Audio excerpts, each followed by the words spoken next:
Thank you, everyone, for joining us for today's webinar, Silencing Knowledge, How Executive Actions Threaten the Future of LGBTQ Research.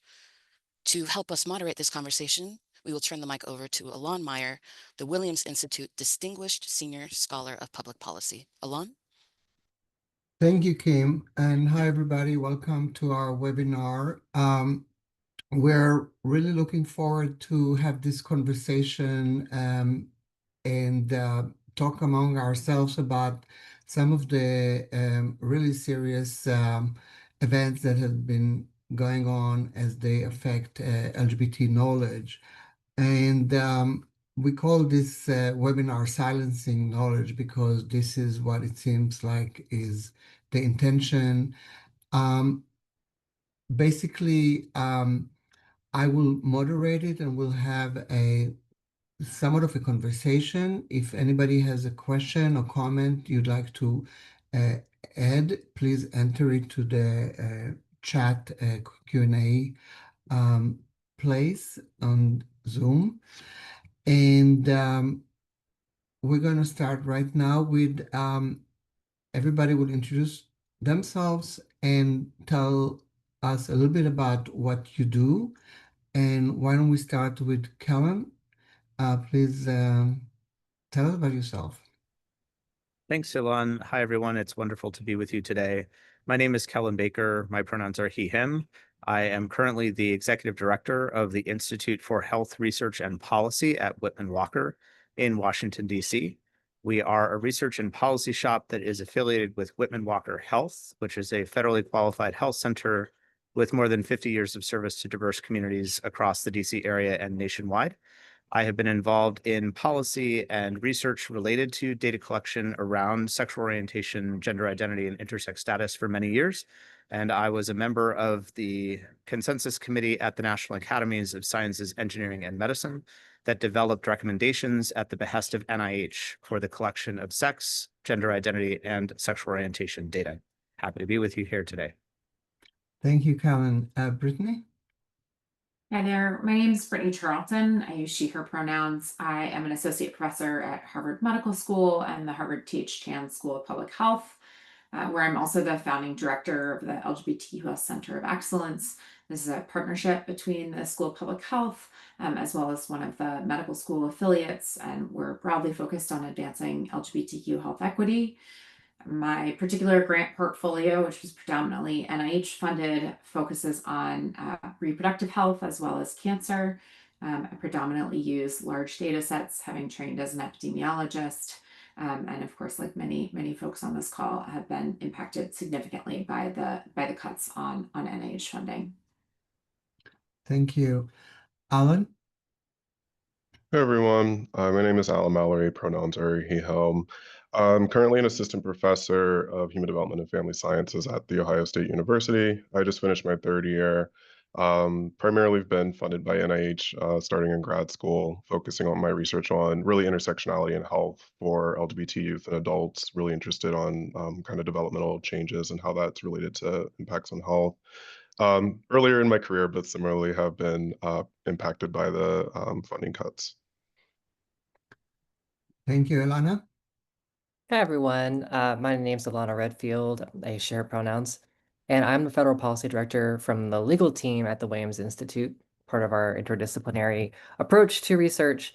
And my work historically has been around administrative law, government systems, and I am really lucky to have worked with Kellen and others here, perhaps some of you in the audience, on data collection for LGBTQ and intersex communities over the past few years. Thank you. So what we're talking about today is the loss of data, and I just want to explain a little bit. We probably will mention at least two major sources of data. And the first is federally funded research, which Brittany already alluded to, and so did Alan, which is when investigators send grant applications to NIH. They go through intense and very long review process and get funded and generate knowledge based on the agenda that is determined to a large extent by the investigators who propose the studies, but of course, they're also determined by NIH priorities that decided to fund a particular project. On the other side of it, or the other big chunk of data that we have, is data collected by the federal government. And that is data that is usually, not usually, or always a part of some other program where we seek knowledge about youth, for example, or about married people, or about retirement and aging, or just census data that we get. And in those cases, all the government had to do and has started to do is add 2 or 3 questions that allows investigators later to differentiate between the population of LGBT individuals or lesbian, gay, bisexual, and transgender people separately, depending on the need for the analysis, and the general population of heterosexual cisgender people. And those 3 questions have really opened a wealth of knowledge for us about the health and well-being, the economic status of LGBT people in the United States. And I just want to make one small comment. This data did not come because the government thought, oh, let's just do that. It came after a lot of advocacy. I'm very proudly part of that advocacy work. In 1999, I worked on a white paper that we submitted to the government to urge them to include LGBT people in the documents called Healthy People, which is the plan for the next 10 years for the health services. And at the time, they told us, oh, we can't add LGBT people as a priority group or as a focus group, rather, because we don't have any data. And we said, yeah, we don't have any data because you don't include us in your priorities. And eventually they did include, and over time, and up to even a year ago, there has been an increase slowly with more and more data set that allowed, as I said before, to distinguish between LGBT and non-LGBT people, and therefore to generate knowledge. And the knowledge that we have received from this government collected data has been enormous. It was the first time that we were able to create estimates about the size of the LGBT people, population. It was the first time we were able to confirm the huge disparities in suicide in LGBT youth, uh, other disparities in health outcomes, economic disparities. So, and most recently, we published that there were also disparities in exposure to violence and victimization in the U.S. population. All of this was not known, although many of us thought we knew it and we suspected it. We didn't have strong evidence. And in the past 20, 15, 10 years, there's been growing knowledge. And after Trump was elected to office, he issued 2 executive orders. I think Elana might mention that. But since then, all of this data basically disappeared. And there have been some cases that challenge those executive orders. But that's what we're talking about.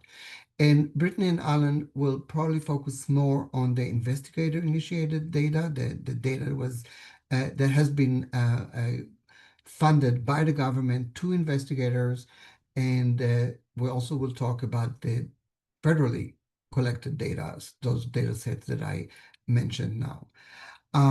So with that, I wanted to turn to Elana to ask you to maybe give us a little bit of a landscape of what's been going on. What's been going on a lot has been going on, but what's been going on as it applies to LGBT data?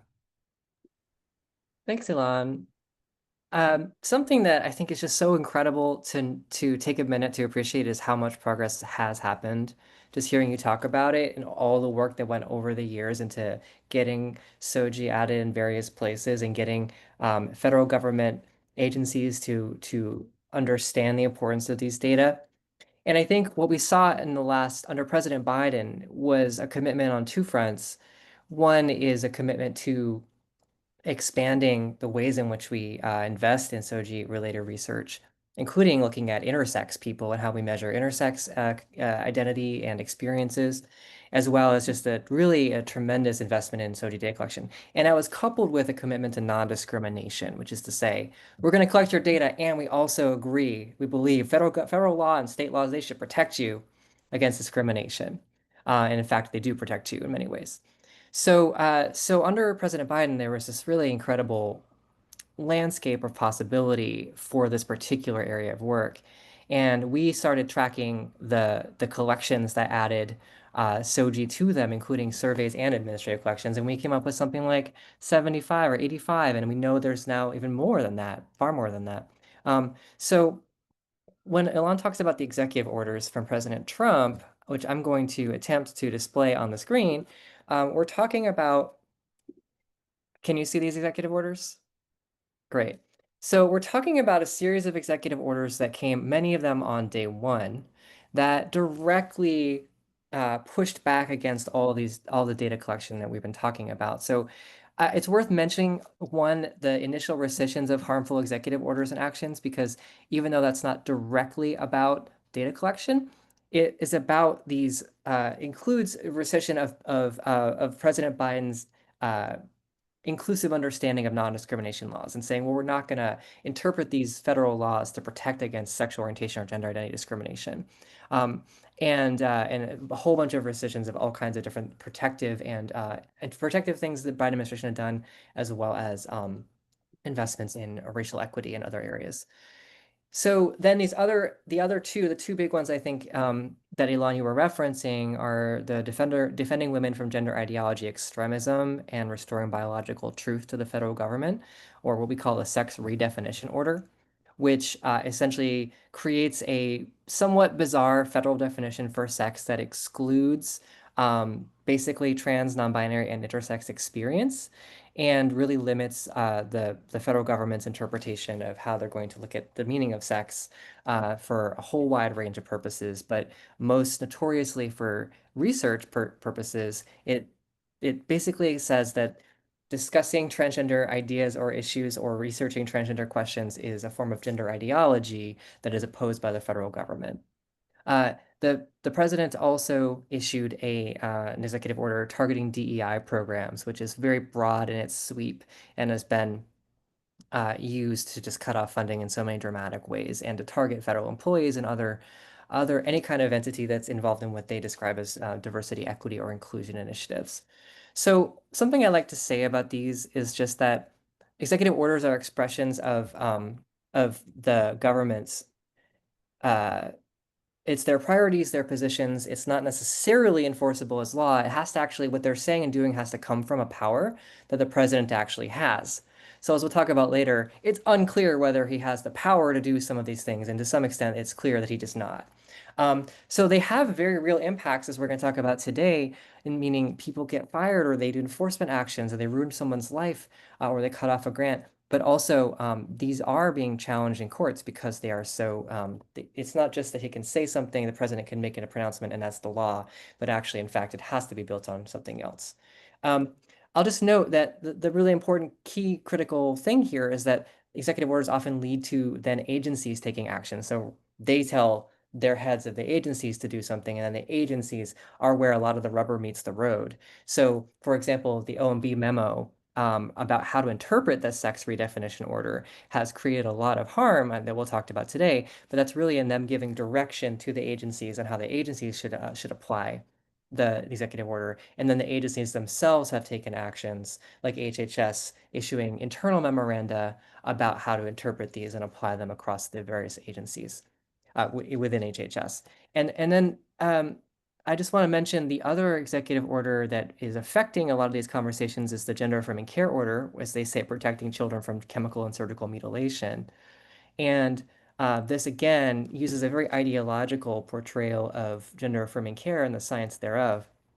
And has again had dramatic impact in how HHS is operating, including the rescission of guidance, rulemaking, letters to the CMS letter, and then the infamous HHS report that came out regarding gender affirming care, which I know some of our colleagues may talk about why it's not the best possible report. But anyway, all that to say is that we're seeing these executive orders having very dramatic practical impact, despite the fact that they may not be rooted in the president's actual power. Thank you. Callan, maybe you can give us some of your perspectives. I know you've been working for many years and your organization is working both in delivering care, but also in policy issues. And we've seen a lot of attacks on transgender people under this administration, something that seems to be uh, um, really mean, I would say. But it has not only the rhetoric, but it also has, in what we're talking today, this vast impact on our knowledge of transgender, non-binary people. What do you think about how do you see where we are and what's been going on? I really appreciated your opening remarks and Alana, that really excellent overview of the landscape. I have been working on federal and state policy related to SOGI data collection with a particular focus on transgender and non-binary populations for about 20 years now, picking up the baton from some of the efforts at the end of the Clinton administration to, as Ilan was outlining, encourage reports and federal activities like the Healthy People plans to include objectives related to LGBTQ populations and to work with other parts of the government in order to ensure that the data that would allow us to make progress on those objectives and to measure that progress would actually be collected. And it's been a very long road, as everyone here has been outlining over the last 30 years, to make the case to the federal government that data are powerful, that data reflect what we think matters.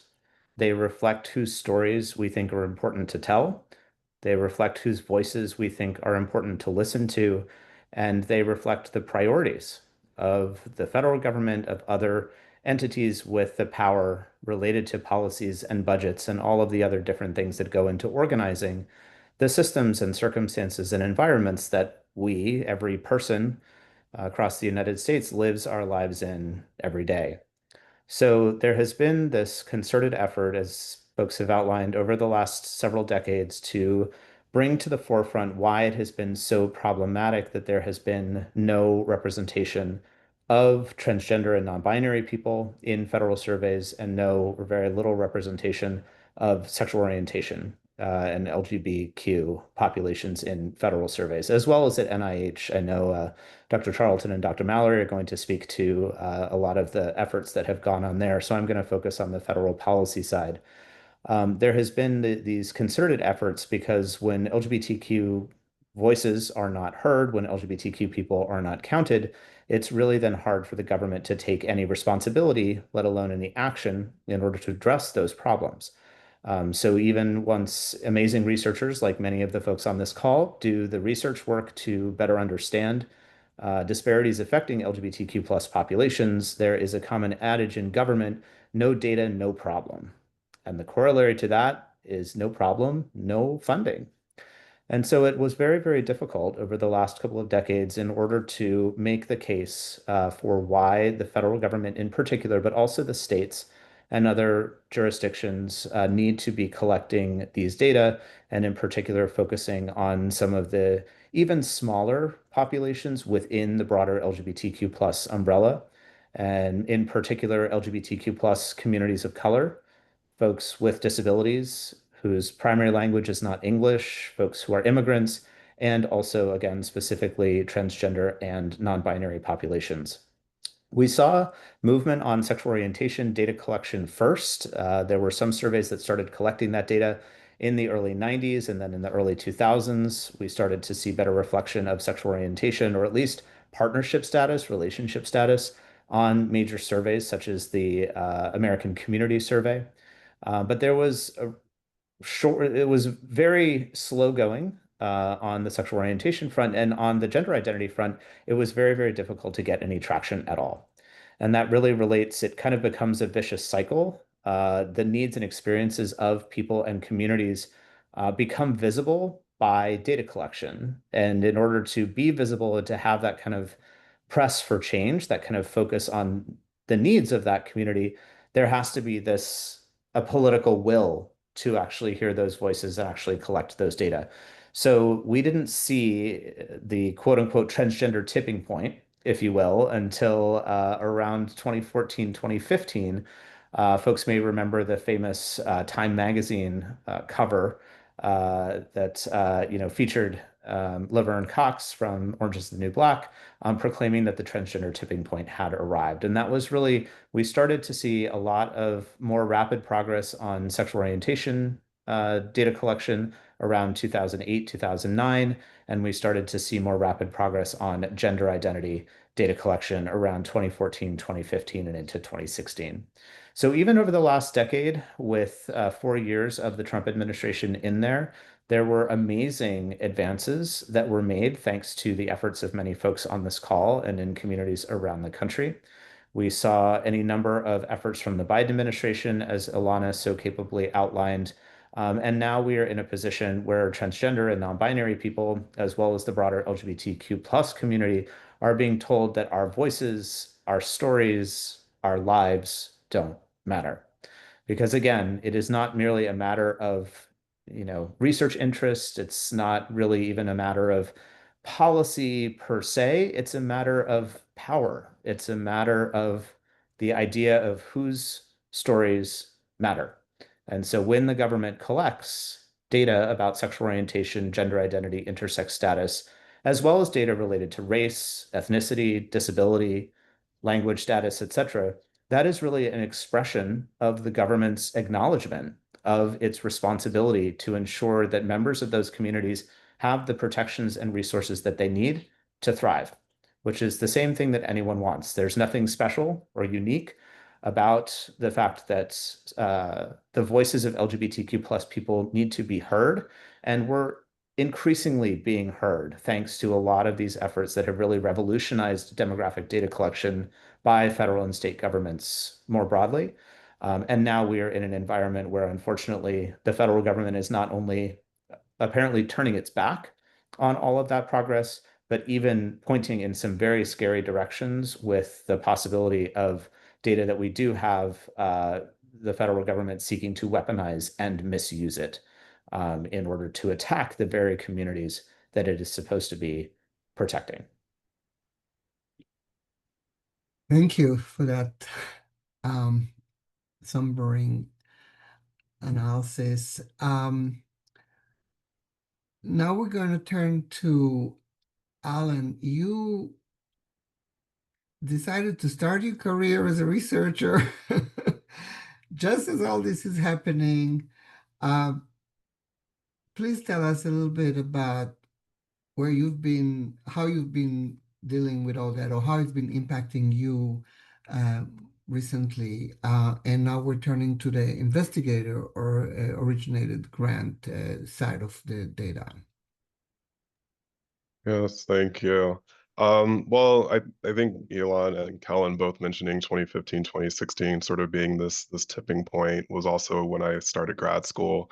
And so I was sort of coming into this field at a time when for the first time ever, there was a lot of support. There was possibility of NIH funding, even for early career grad students, early career investigators, to actually see a pipeline, a direction to move forward for grant funding. And I definitely benefited from that during grad school, getting some funding from NIH to do my research on a topic that hadn't really been studied at the time. Really looking at developmental processes for youth and adolescence into young adulthood from an intersectional perspective. And so in grad school, you're sort of trained up to think this is how you get funding. This is how you get tenure.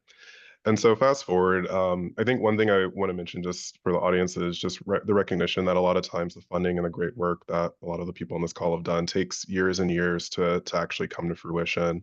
Multiple grants usually before the one big project that kind of helps everybody become known really is funded or able to be funded. And so the changes with the administration and the cutting of federal funding kind of came at a time right when I was sort of like I'd gotten my pilot data, gotten some papers out, was ready to go, some of my first big R01.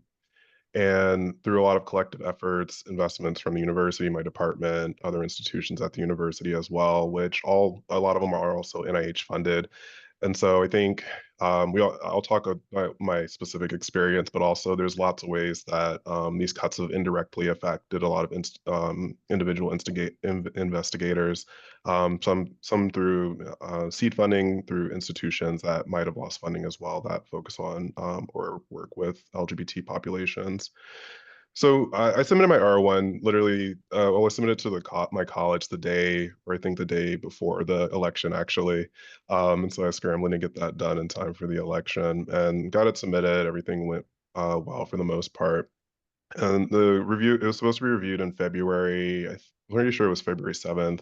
And I got an email the night before, didn't see it till the morning, that my proposal had gone through and everything, but it wasn't going to be reviewed for the review session that day. And so sort of it's pretty unusual for that to happen, especially the night or the day of the review panel. I messaged the scientific officer and they didn't really have any answers. They were told to pull it. They didn't really have anything for me at the time. So I think in the moment, it's definitely one of those very destabilizing things of like you've invested all this time, energy, effort, money, and then for it to just be removed without really any explanation was pretty shocking. And I was also actually on my way to interview for like a private foundation grant, and so it was like it wasn't coming at the best time to hear this, but it was obviously bigger than that. But I think in the moment it was a very salient moment.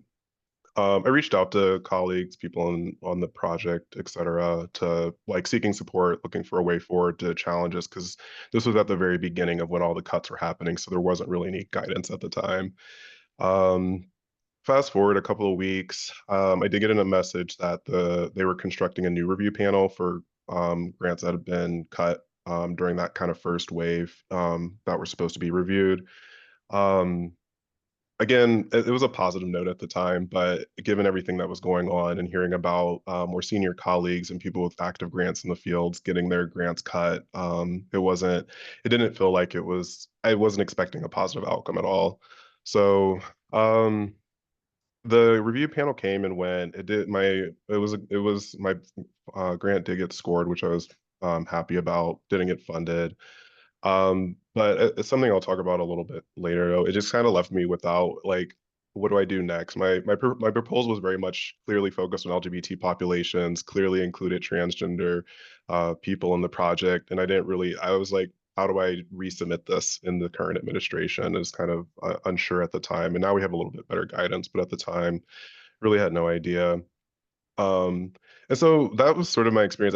I'm still sort of in limbo and kind of figuring out how to move forward. I'm planning to resubmit the grant at some point, but figuring out what that looks like. And I think there's other ways that I think about my experience with NIH funding, because I think at the time I was trying to write it down, but like there were 3 or 4 grants I was involved in either as a co-I or on the advisory board or consultant or something that all just disappeared sort of overnight because of this. And so, particularly from an early career scholar, that's a pretty big barrier to overcome if that's something you've been working towards for 3 or 4 years to kind of like make that next step, and then it just all disappears. But yeah, so that's sort of my experience with grant funding, and I know that's been the experience of a lot of my friends and colleagues as well. Just sort of losing funding, but yeah, I think I'll stop there and pass it off. Yeah, thank you. I mean, it does break my heart to hear this because I know I've been following you as you were developing your uh, PhD dissertation and everything. And like you said, we all thought that this is the time for all this to happen. But I want to turn it to Brittany. Brittany, you had an amazing research center. You have an amazing research center at Harvard, has contributed so much to knowledge about LGBT populations. Um, and you too suffered from the impact of these executive orders. And that led you to sue the government. You joined a lawsuit as a plaintiff. It's called APHA v. NIH. I wonder if you can tell us a little bit about, and not to scoop you, but I know there was some really good news just yesterday. So congratulations on that too. So can you tell us a little bit about your perspective as a head of a major center for LGBT research and kind of how all this came down and of course how you decided to join the lawsuit and where we are today? Yeah, absolutely. So, much of my career was using these sort of investigator initiated data sources. So I spent a lot of my career collecting SOGI data within large cohorts. So, like the Nurses Health Study, for example, which is based here at Harvard, which has just been such an incredible resource, particularly for the work that I do around queer women's health. It's enabled us to look at really nuanced data, as Kellen was saying, sort of subgroups within our community, even groups like individuals who identify as heterosexuals, but then also report having same sex or same gender partners, right? There's just such striking inequities in that community, particularly around reproductive health outcomes, like whether it's teen pregnancy, pap testing. And so just being able to be able to lead those data collection efforts, but then more importantly, as Dr. Mallory was just speaking to, like actually being able to use those data, right? When we think about the efficiency of the work that goes into those data efforts, like it's so inefficient then to have the sort of analyses or the final products of that work never come to fruition.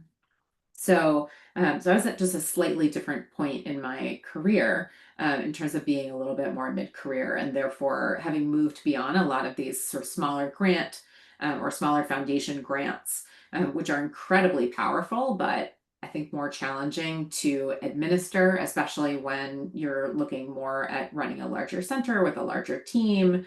And so I had really turned my attention in the last several years to NIH funding. And it had been incredibly productive to be able to have that level of funding and be able to expand our team.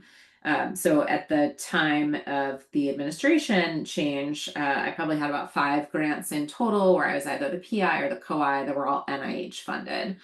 And, you know, as we sort of saw inauguration come and go, it became exceedingly clear that much of what had been written in Project 2025 was indeed going to be how this was all going to play out. And I think in many ways, a lot of us felt as if we were prepared for that reality. I mean, I think in many ways, I felt as if my team was in a really solid place for at least the next several years. We had a number of our awards that were relatively new within the first year or two. And I therefore was thinking this would at least get us to the midterms, and then we'd really think about making pivots to other funding sources, but also really thinking about new questions that we wanted to answer.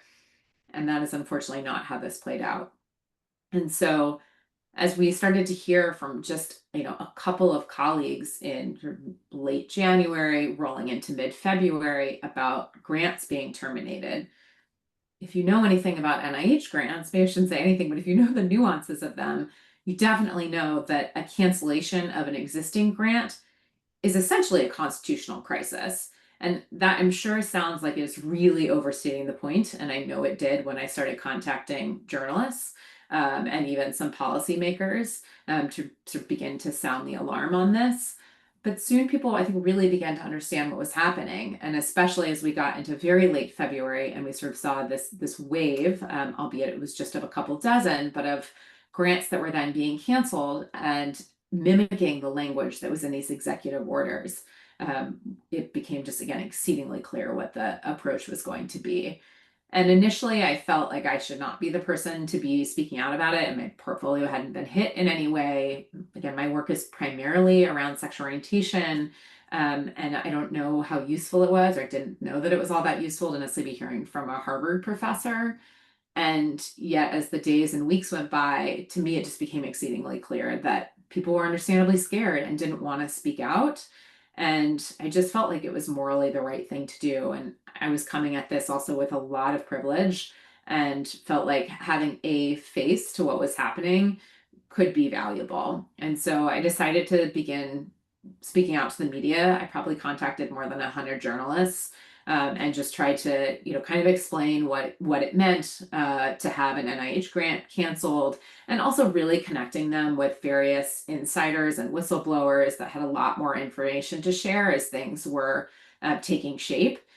And not too surprisingly, about a week after I went on the record, my first grant was terminated, specifically focused on the impact of anti-LGBTQ policies on trans youth. And then about a week later, the rest of my whole portfolio was all terminated. And even before all of that happened, it became increasingly clear to me also that I just felt like we needed to be coordinating like what our messaging was in the media, but also thinking about an actual solution oriented approach. And so in the same moment that I began reaching out to press, I also began reaching out to various legal organizations. So, the ACLU and Democracy Forward, and just really trying to figure out what legal avenues they might be exploring such that our messaging could align with that. And so it was through that outreach that it became, clear that there were a number of lawsuits that were to be taking shape. Beginning with some of the state AGs, for example, as well as then by individual plaintiffs. And so I came to then work with Protect Democracy as well as the ACLU and a number of other legal organizations to bring a relatively comprehensive case. So we brought this case now known as APHA versus NIH. We filed in mid-April, and we're initially requesting a preliminary injunction. So essentially getting some somewhat temporary but reprieve on these grants. After watching what had happened with several other cases, including on the Department of Education, our case became somewhat more, comprehensive in terms of not only discussing the impact of terminated grants, but also, as Dr. Mallory was just speaking to, grants that were potentially never reviewed or even reviewed but didn't make it to an actual funding decision. So as Alon was just speaking to, we've now had several hearings. Many of us have filed declarations, provided a lot of documentation for not only these terminations, but also just the harm that has happened as a result. And just yesterday, we had a big hearing. So there were about 3 hours of oral arguments that were made on both sides. Our case was also combined with a larger case, just in terms of number of plaintiffs that came from 16 state AGs.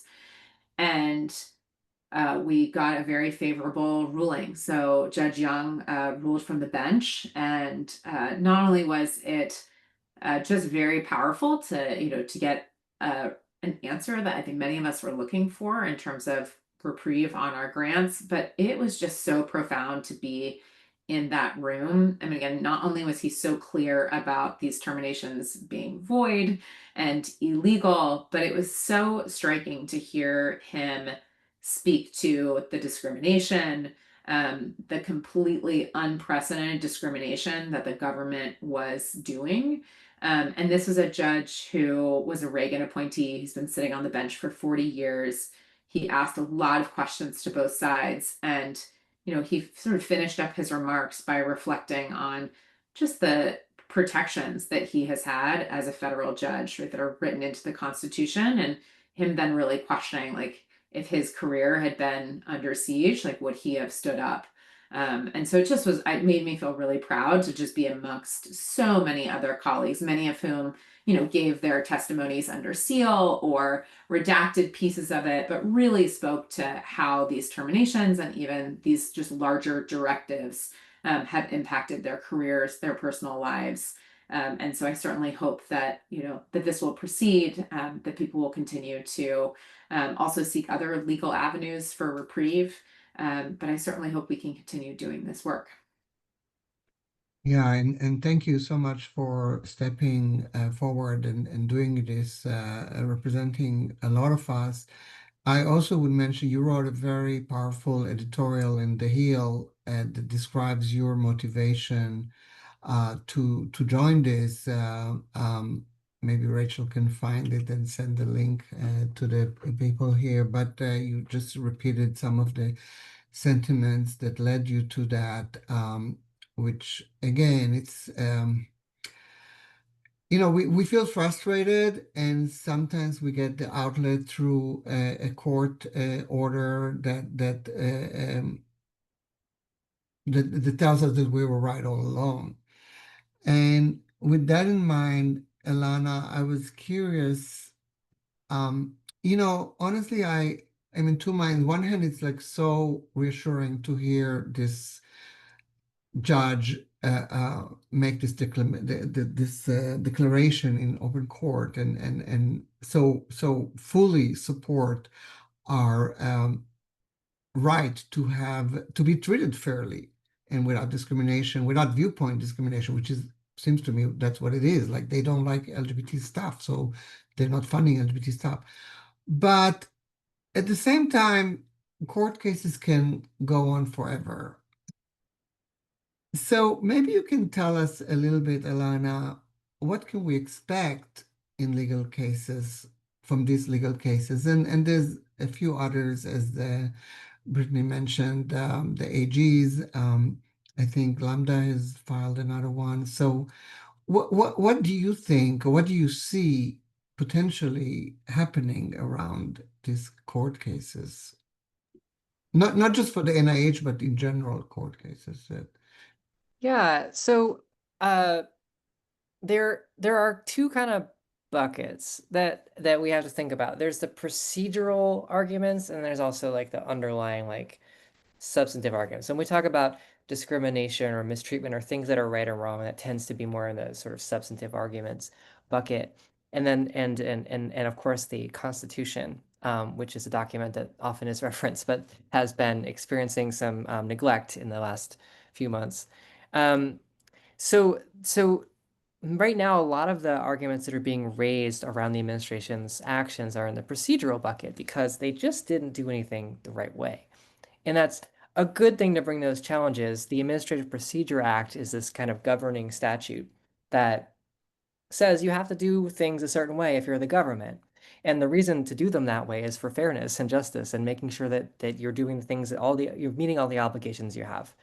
Um, so so we're seeing, in terms of the grant cutoffs, I think Dr. Charlton did such a great job of describing just the impact of the current case, and I think that's where most eyes are, that case and its companion case, Massachusetts versus Kennedy. And then there's also two other developing areas I would mention. The first is regarding the removal of federal data and even the clawing back of federal research. There's a series of cases there, and I can actually share my screen again to show some information about that. So the Doctors for America, the OPM case, OPM standing for the Office of Personnel Management, is the case challenging the CDC's removal of data and resources from public-facing web sources. And you may have heard, because this happened kind of early on, that there was a temporary restraining order issued in that case, and the litigation's ongoing. Then there's the Schiff case, which is also against the Office of Personnel Management.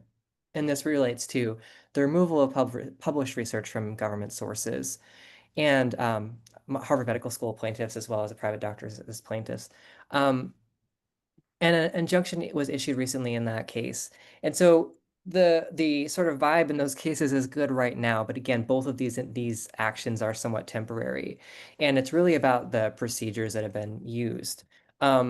So looking at the Procedure Act, and then for removal of data, you could make arguments with the Paperwork Reduction Act, which is too boring to get into now, but happily find me on the side if you want to talk about it. But also looking at this is Dr. Charlton, when you talked about the constitutional crisis question, is does the president have the power to do this? And that's something that is continuing to be the core of all this litigation is what can the executive do? Because Congress is supposed to have the power of the purse and decide how money is spent. And the president and the executive branch are supposed to figure out how to facilitate that. But then all these actions are raising these questions about do they have the power? And of course, there's also arguments that we're seeing around the Constitution, whether it's separation of powers, but also we're seeing arguments around the First Amendment. So in the case regarding the Schiff case, there's a First Amendment argument because the argument is that the authors have a right to speak. We also see arguments that these statutes that authorize the spending are violated when the spending isn't done. So those are the substantive arguments. And then I want to also mention the gender affirming care cases. So there are a few cases where somebody has brought a lawsuit on behalf of a party regarding the termination or suspension of funds for gender affirming care related to that sex definition order, the gender ideology, or the gender affirming care order. And We saw challenges from a group of states led by Washington, so that's the Washington versus Trump case, and we also saw challenges from GLEMA and from some providers in the PFLAG versus Trump case. In those cases, they bring some of the same arguments about procedure under the Administrative Procedure Act, and they also raise some interesting additional challenges that I think are worth mentioning. One is that they violate equal protection, which is sort of fairness argument that it's unfair to target for on the basis of transgender status and gender affirming care to deny those treatments and services. And also, and by the way, notably, it's under the Fifth Amendment, which is different because a lot of the discussion we hear lately is when states pass a law, and that gets challenged under the 14th Amendment. But this one's being challenged under the Fifth Amendment because it's a federal government. And then the other one that I think is very interesting and I think really opens up, like to answer your question, Elon, a little bit, what the future might look like, is litigation under the 10th Amendment. And that is the amendment that reserves powers to the state that the federal government doesn't have. In other words, it's an argument that states have a right to determine, for example, maybe the care that people receive or make other determinations about how money is used for medical treatments, etc. And the 10th Amendment argument is being raised in some of these cases regarding gender affirming care to say the federal government can't interfere with the state. And I think a good state to watch there is Minnesota. There have been some really good decision. There's been an advisory opinion from the Attorney General and also a pretty useful the complaint that they filed in their case around that is useful to think about whether the state laws conflict with federal law, federal priorities. So it doesn't totally answer the question of what we can expect in terms of timeline or what resolution we're going to see, but I think it's worth noting that these are just really important questions that are being determined. And I want to just wrap up by saying a lot of it comes down to this question of like, can the government make an agreement to give you money and then in the middle of it say, never mind, this isn't further our own goals right now, so we're taking it back or we're going to stop payment. And um, and a lot of it kind of circulates on this language in some OMB guidance, federal government guidance that said that maybe you could terminate a grant if it no longer effectuates the program goals or agency priorities. But the meaning of that is at the core of what a lot of these lawsuits are arguing. And one pretty argument that I think is very compelling is that HHS actually doesn't include that reasoning in its own grounds for termination of grants. So when they're doing that, then they're actually not going, they're going around their own regulations and going to a different, broader principle. So as we see, the courts are sorting this all out, and it's going to take some time, but also we see some early victories and early pauses, which are very inspiring. Yes, thank you. And I expect total victory in all of those. I mean, I do by fairness, but of course we have a Supreme Court that is not always predictable or sometimes too predictable. But Kellen, short of waiting on these cases to resolve themselves, and sometimes along the way, like you mentioned, the data disappeared and then they did bring it back because of court order. And so there are positive results even in the interim. But what else can be done to address the silencing of knowledge that we're experiencing now that we maybe and I don't know that you have the answer to that, but because I don't. But I know you think a lot about policy. Where are you with that? Is it states related? Is it what do we do to not lose it all? Yeah, I mean, the first thing that comes to mind, and I say this firmly with a C3 hat on my head, is that elections matter. I know we all know this, but there is a prevalent narrative out there that somehow that, the democratic process is not quite working, or we should maybe come up with something else. Elections really matter. They matter all the time, but especially now where there is such a concerted effort not only to destroy data, but also to kind of craft some alternative narrative that just really bears no resemblance to the lives that any of us are living or that our communities are living in states across the country. This kind of idea that you hear from these very repressive governments. We've heard it from some states and the federal government here in the United States before that, there are no such people like that here. These people don't exist, therefore these issues don't matter. Therefore, and kind of going on this follow-on idea of building a world in which LGBT people or, communities of color or immigrants are not supposed to exist. And there's kind of an official version of the world in which they really don't. And that is a world that is very much taking embryonic shape right now.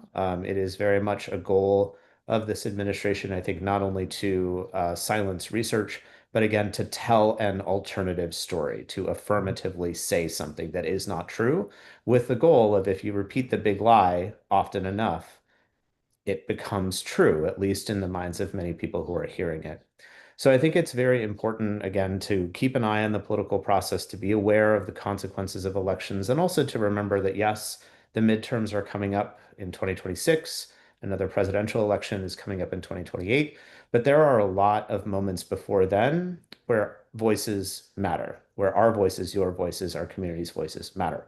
If you think about some of the actions like the rallies that took place across the country over this last weekend, showing up, telling stories. It is frightening to do so. Dr. Charlton mentioned the fears that many people have of being targeted for retaliation by this administration, whether that's in their professional lives or in a more personal capacity. And that is definitely something that is true and something that, anybody who feels that they are not safe to step up to raise their voice right now, they should follow that feeling. And at the same time, those of us who have the privilege, who have the opportunities to be vocal, to be seen, to point out where the big lies are being told and where the data, where the truths of our lives are being obliterated or repressed, we have an obligation to do that. So I think there's a lot of opportunities for community storytelling. There's a lot of opportunities for community organizing at multiple levels of government. A lot of organizing starts locally. As the saying goes, right? Think globally, act locally. The changes that we have seen in terms of the federal government in the last 40 years really took shape at the local government level and have worked their way up over the last several decades to an expression of political power that is very, very antithetical to research and very antithetical to, the lives and concerns of many members of our communities. So that started, it is now at the federal level, but it started locally. Think globally, act locally.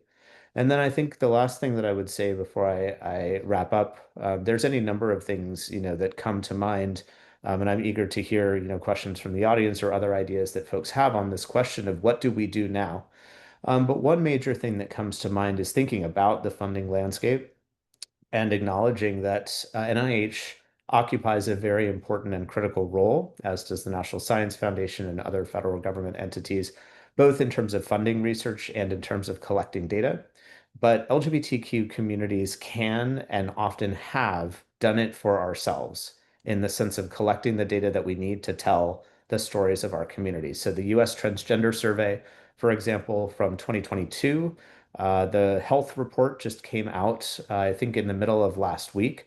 That is a survey of more than 90,000 transgender and non-binary people from across the country.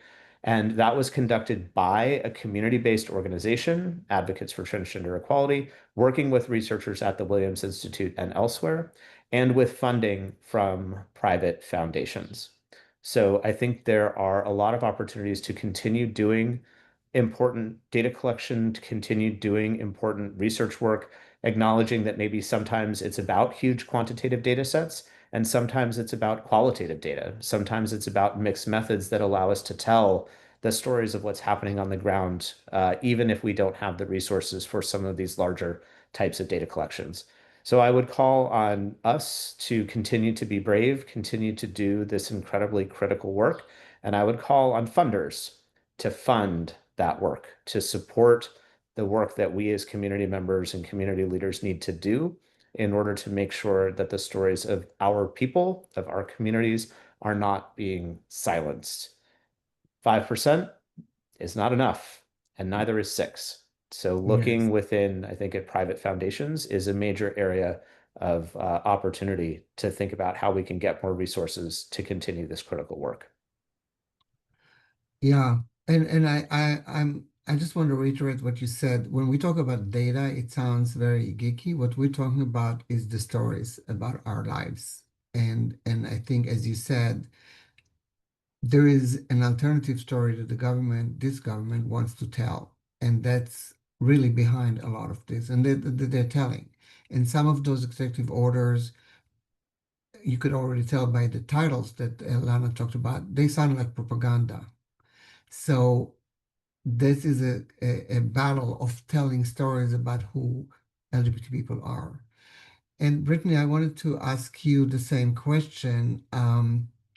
Where do you go from here? Like, you said you lost so much in this, and again, hopefully the courts can bring some of it back, but what are you thinking? Hey, you're muted, sorry. Thank you. I certainly think of a couple of things. I mean, many of which, Kellen mentioned. I think about my responsibility to protect data, including data that we've collected over the years that, although it's certainly nice to have funding to be able to actually analyze that data, we have done this for decades without that funding, right? We have weathered, really until the last decade, we have weathered doing this work without NIH funding, or at least explicitly funding on this. So I definitely think about my role there. I think about also trainees as well. Beyond F-31s, many of the other career development awards have been spared. And not all, every mechanism, I think we saw a cancellation, but particularly at the K level, so those are sort of, early to sometimes even verging on mid-career awards, many of those were not terminated. And so I think a lot about the role that many of us can have to really steward those individuals on to the next stage of their career. I also think about just like finding new collaborations, not just different funders. I mean, I think, of course, we're going to be thinking about foundations and individual philanthropists, but also just moving into new areas. I mean, one space where I've been moving in the last kind of year or so has been into food insecurity. Which is not necessarily wasn't a topic where I had a lot of background in, but like we have incredible resources here in the greater Boston area, particularly around our food bank, but incredible work around our statewide survey, for example, and very striking disparities in our community. I think also about kind of my responsibility to train the next generation and even my own generation, like around, as people were saying, storytelling, but also just how to engage the media, right? I mean, I think as much as we'd like to think that filing court cases may make a huge difference, it may make no difference at all, or maybe it will just slow things down.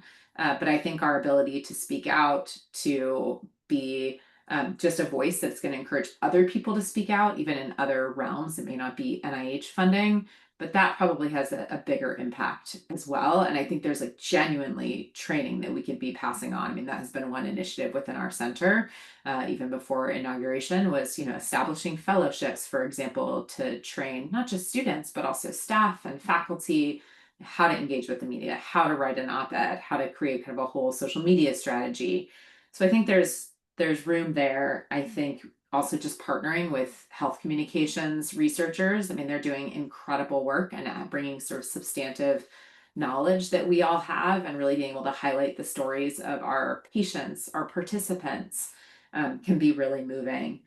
I think also think about the role that we can all have as conveners. And again, I think that probably was more powerful in this lawsuit that I'm a part of. And again, I think it's helpful to have the face of a couple of the individual plaintiffs, but more meaningfully, having us come to the table and make suggestions around who are the organizational plaintiffs that are going to have the biggest reach, right? I mean, we know organizations like the American Public Health Association is usually game to bring suits like this, but there are others, right, that could have an even broader reach. And so again, bringing that sort of substance knowledge to the table can be really powerful.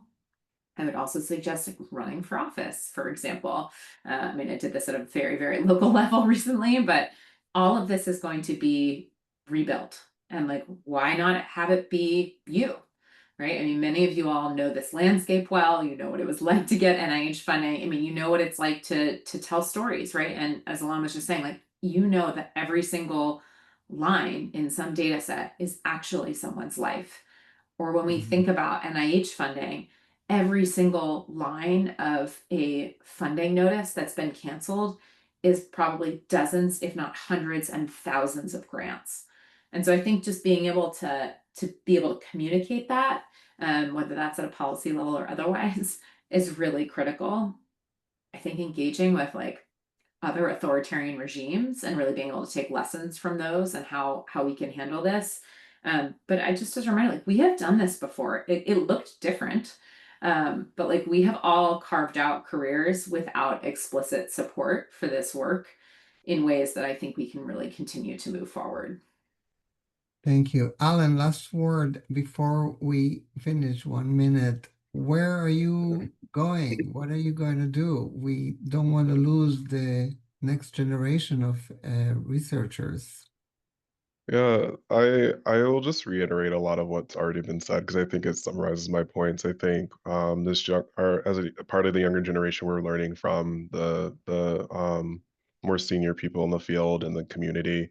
We're going to have to rethink how we fund our research. NIH might be there, but we're going to have to go to other sources, private foundations, community resources, state resources, even if you can find support in those communities. Um, Community organization is going to be increasingly important. A lot of some of the work that I'm doing now is very community based, working with local organizations, collaborating with new groups of people to just get the work done and figure out a way to put together the funding needed to do the project. And I think the other point is like, although things are kind of going in terms of funding context, going back to how they were pre a lot of the progress that had been made, we're not in the same place. There's lots of data out there that lots of researchers have access to. Some of it is still publicly available.